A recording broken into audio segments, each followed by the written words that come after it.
मितिया में जाली आय का प्रमाण पत्र बनाकर आंगनबाड़ी केंद्र मितियों में सहायक पद की नौकरी लेने का गंभीर आरोप लगाया जा रहा है। आपको बता दें कि गांव के ही कुछ लोगों ने एसडीएम नालागढ़ को इस बात की शिकायत कर कार्रवाई की मांग उठाई और कहा कि आंगनबाड़ी केंद्र मितिया में सहायक पद के लिए पोस्ट निकाली गई थी, जिसको लेकर गांव की कई महिलाओं ने आवेदन भरे थे, लेकिन एक महिला ने जाली आय का प्रमाण पत्र बनाकर इस नौकरी को हासिल किया है और अब उन्होंने एसडीएम नालागढ़ को शिकायत कर इस पूरे मामले से अवगत करवाया है।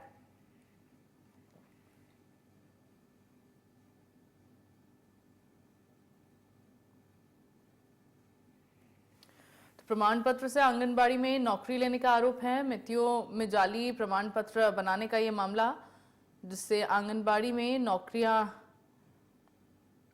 लेने का आरोप लगाया जा रहा है।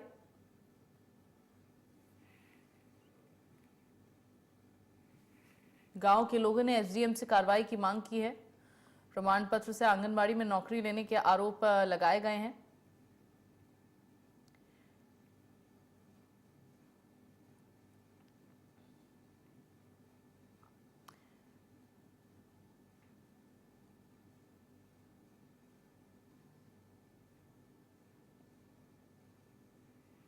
गांव के लोगों ने एसडीएम से इस पूरे मामले में कार्रवाई की मांग की है। यहां पर प्रमाण पत्र से आंगनबाड़ी में नौकरी लेने का आरोप लोगों की ओर से लगाया जा रहा है। हालांकि जांच का विषय है। अगर फर्जी प्रमाण पत्र बनाए जा रहे हैं, मितियों में जाली आय का प्रमाण पत्र बनाए जाने का ये मामला सामने आया है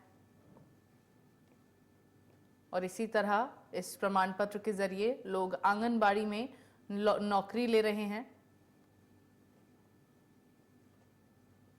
ऐसे में अब गांव के लोगों ने एसडीएम से इस पूरे मामले में कार्रवाई की मांग की है।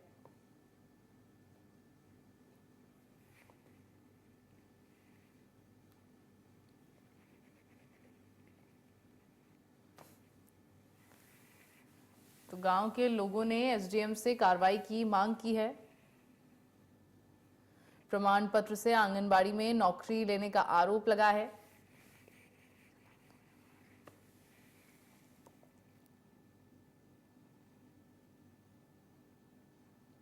तो नालागढ़ के तहत मितिया में जाली आय का प्रमाण पत्र बनाकर आंगनबाड़ी केंद्र मितियों में सहायक पद की नौकरी लेने का गंभीर आरोप लगाया जा रहा है।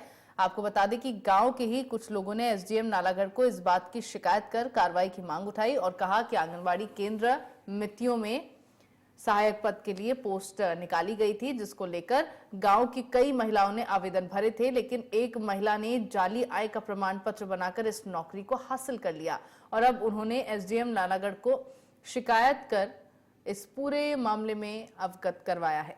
तो महिलाओं का आरोप है, क्योंकि यहाँ पर जो नौकरी निकली थी उस पद पर जाली प्रमाण पत्र बनवाकर एक महिला ने नौकरी हासिल की है। गांव की कई महिलाओं की ओर से फॉर्म भरा गया था।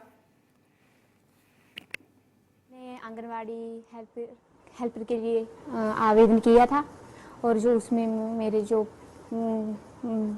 डॉक्यूमेंट थे पूरी तरह से पूर्ण थे। उसके बाद भी मेरे जो कैंडिडेट थे साथ में उनका मेरे से थोड़ा कम थे नंबर, उनको रखा गया। फिर भी मतलब किस तरह से कम थे? उनके किस तरह से कम नंबर थे? मैं RIDP में भी थी और मैं ग्रेजुएशन थी मेरे पास, और मेरे फादर की डेथ हो गई थी। मेरे घर में मेरे कोई भी नहीं है कमाने वाला, ना भाई है। मेरे घर में मेरी माता है और हम 2 बहनें हैं।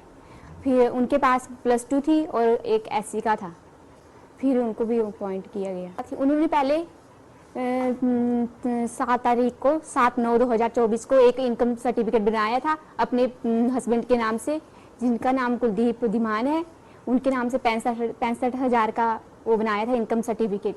फिर उन्होंने 15 दिन बाद अपने ससुर के नाम से 50,000 का इनकम सर्टिफिकेट बनाया। पहले उनके जो डॉक्यूमेंट थे वो CTP ऑफिस से वापस कर दिए गए थे। उसके बाद उन्होंने लास्ट तारीख 5 तारीख को जो है फिर से डॉक्यूमेंट अप्लाई किए अपना डुप्लीकेट इनकम सर्टिफिकेट बना के, जिसके आधार पे उनको अपॉइंट किया गया। SDM सर को हमने इसकी कंप्लेंट कर दी है और उनको एप्लीकेशन दे दी है। उन्होंने बोला है कि हम इस पर कार्रवाई करेंगे। हमने 4 तारीख को हमने कंप्लेंट दी थी एसडीएम साहब को कि हमारे जो गांव नाड़ पार्वती देवी उनके खिलाफ दे रखी थी मैंने कि उनके पास 32 बीघा ज़मीन है और उनकी आमदरस भी ज़्यादा है, जो कि उन्होंने गरीबी रेखा में बीपीएल में अपना नाम डलवा रखा है और गलत है, इसके लिए हमने कर रखा था। और इनकम भी उनकी 100 लाख से ऊपर है, लेकिन उन्होंने 50,000 का इनकम सर्टिफिकेट बना रखा है, इसके लिए हमने कंप्लेंट कर रखी थी। लेकिन जिसके लिए एसडीएम साहब ने कोई ऐसा अभी तक कुछ नहीं में रिस्पॉन्स मिला, ऐसे ही पड़ा हुआ। और उसके बावजूद भी उन्होंने अपनी पौत्र बहू जोगिंद्रा देवी को इन जाली डॉक्यूमेंट्स के साथ अपने आंगनबाड़ी सहायिका पद के लिए जगलोक केंद्र जो आंगनबाड़ी उसमें सिलेक्ट करवा लिया है। तो आपकी क्या धर्मपत्नी ने भी इसमें किया था अप्लाई। हम तो बहुत गरीब हैं, हमारा फादर साहब बहुत साल एक्सपायर हो गए हैं। मैं छोटा था जब हमारा फादर साहब एक्सपायर हो गया था। हम बड़ी मुश्किल से अपना और रोजी रोटी चला रहे हैं, बड़े गरीब घर से हैं और हमारी कोई सुनवाई नहीं कर रहा है।